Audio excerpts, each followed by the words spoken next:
Good morning, colleagues. By way of introduction, I'm Sitembele James, one of the students in the postgrad diploma in public sector accounting. I'm basically looking at the mini assignment for auditing and governance. I've decided to do things differently by doing a voiceover, a PowerPoint voiceover for our presentation. I'm doing this by myself. Because I looked for the other partner and I could not find the other person that we were assigned this task with. So I've done this all by myself. Okay, the National Student Financial Aid Scheme, NSFAS, is one of the public entities in terms of, governed by the reporting directly to the Department of Higher Education and Training. It is one of the reporting entities to the DHET, DHET, and also it is governed by the PFMA, the Public Financial Management Act.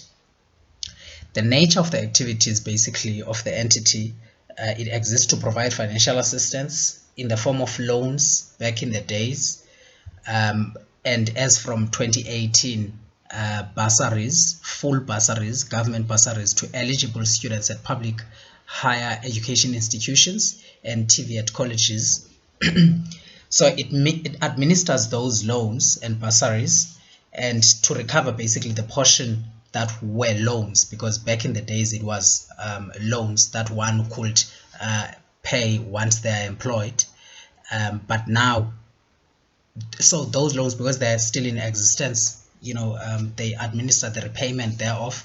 But as from 2018, as a result of the announcement that was made by the then president of South Africa, Jacob Zuma, that there should be free education, as from 2018, financial assistance is provided in the form of bursaries to all students. And this is according to NSFAS, their website basically.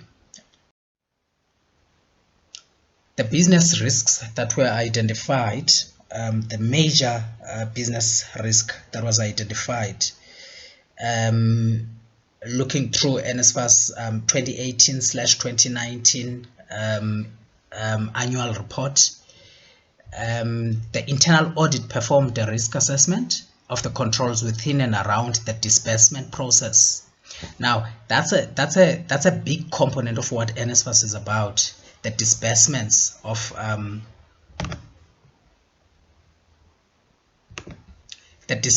funds, because it gets those funds from as an allocation from DHET, and then it disperses those large sums of money, huge hundreds and hundreds of billions to the different universities who are implementing agents basically on behalf of NSFAS in terms of administering those bursaries. So a huge risk was identified by the internal audit unit of NSFAS, and noted many significant and serious control weaknesses that amounted to an inadequate state of control. The controls around the disbursements of large sums of money were so weak and broken that these were the risks that were highlighted. Unauthorized and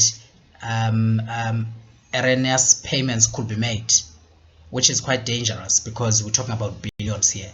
Disbursements could be made from unencrypted computers.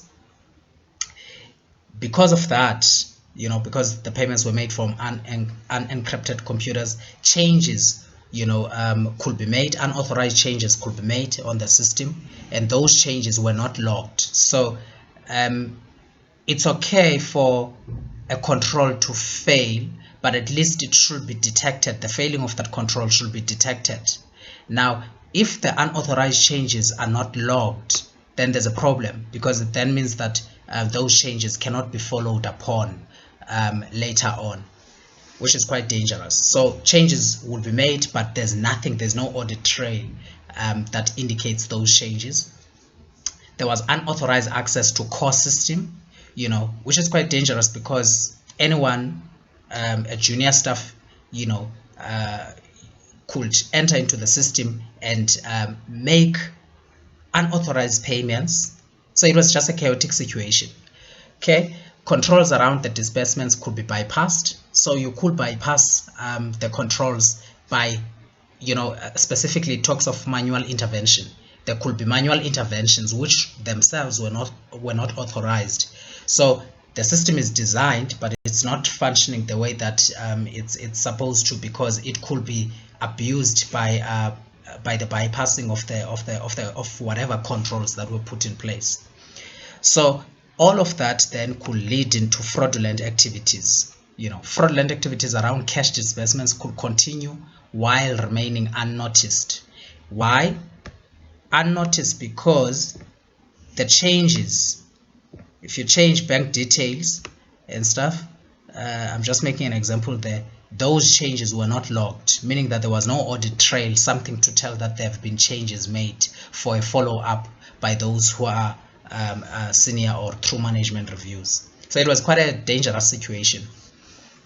So these are the risks that now we're going to be looking at, the controls that were implemented by NSFAS through the appointment of the administrator, because NSFAS was placed under an administrator, and that administrator discovered through that internal audit process that there were serious flaws in the controls at NSFAS, which explains why there were quite a high number of student protests across the board. There were delays in the payments from NSFAS to universities and subsequently from universities to pay to the beneficiaries of NSFAS, student allowances and all of those kind of things, transport allowances.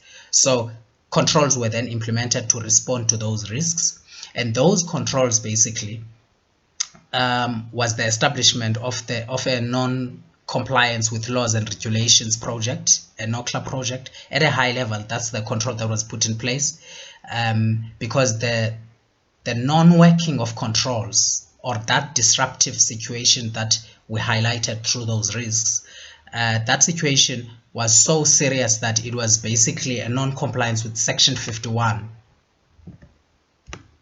of the PFMA, the Act itself, where the accounting authority has failed dismally to put in place controls that prevent, the breakdown of operations, So at a high level, there was an establishment of the NOCLA project aimed at achieving immediate elimination, immediate elimination of risk around the disbursement process. A disbursement project was also established aimed at reconsidering the disbursement process to reduce the disbursement error rate. So there were a lot of errors, as you can imagine, with the disbursements, that is the distribution of the funds to the different universities. There were a lot of errors. Additional restrictions were implemented to lower the risk of unauthorized manual intervention and provide the traceability of such activities. So this talks to the logs basically.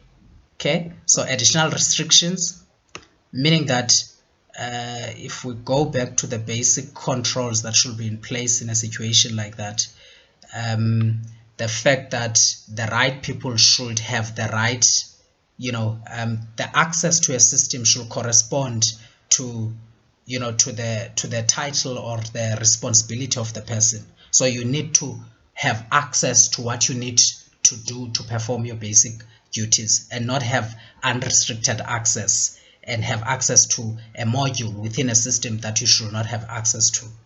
Okay, so additional restrictions were implemented to lower the risk of unauthorized manual intervention and unauthorized changes, and provide traceability of such activity, meaning that whatever changes that are made, they should be logged, they should be traceable. Audit trails have also been implemented on key data tables. This is now on the database itself, on the system itself. Audit trails have been implemented on key data tables to trace unauthorized changes. Okay, so All of these controls basically were put in place to respond to a very serious business risk that was identified. Business risk that has got financial implications for NSFAS. The above controls are addressing the achievement of two control objectives. Okay, so to prevent that unauthorized access, to prevent those unauthorized changes, these controls are ensuring basically that all changes that are made, all transactions that are made must be valid. Okay, all disbursement transactions are authorized, that is, they are valid, they are allowed, they've been approved. And also, because that was not the only problem, so the problem was not just the unauthorized payments and unauthorized changes happening, the accuracy of the amounts that were involved were serious. That's why they were talking about a very high disbursement error rate, meaning that these controls are put in place to ensure that only correct disbursements at the correct amount are made out to either the students directly or to the universities, because it will mainly be the students directly through a third party called Intellimali that distributes the student allowances, and it will be directly to the universities in repaying university invoices for tuition, residence, accommodation, and other related student fees. Okay, so those were the controls that were implemented. Okay, were these controls that were implemented in response to those risks that were highlighted successful? Were they effective? What was the impact of those implemented controls? Okay, so unauthorized changes can now, as a result of the controls that were put in place, be logged, which is very important, and audit trails are created for management review. Okay, so a control might have failed, but at least that change, unauthorized change, because first of all, you shouldn't have unauthorized access to a system. If it happens that you have that unauthorized access to the system, then whatever that you do in the system must be logged so that an audit trail can be kept for a follow-up. Then you can answer for it later on through a management review if it gets reviewed by those who are senior, and then you can be called upon to account if you made that change. So that corrective actions can be taken following a breakdown in a control. The errors around the disbursements have now been reduced as a result of the implemented controls.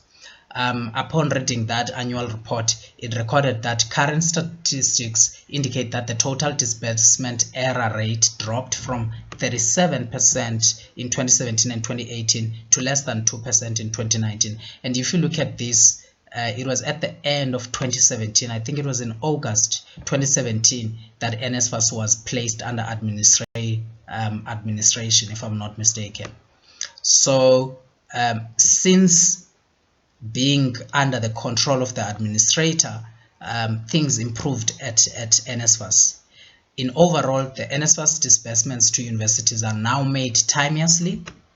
I can speak for this because I work at the university. Things are much more better now compared to under that dispensation.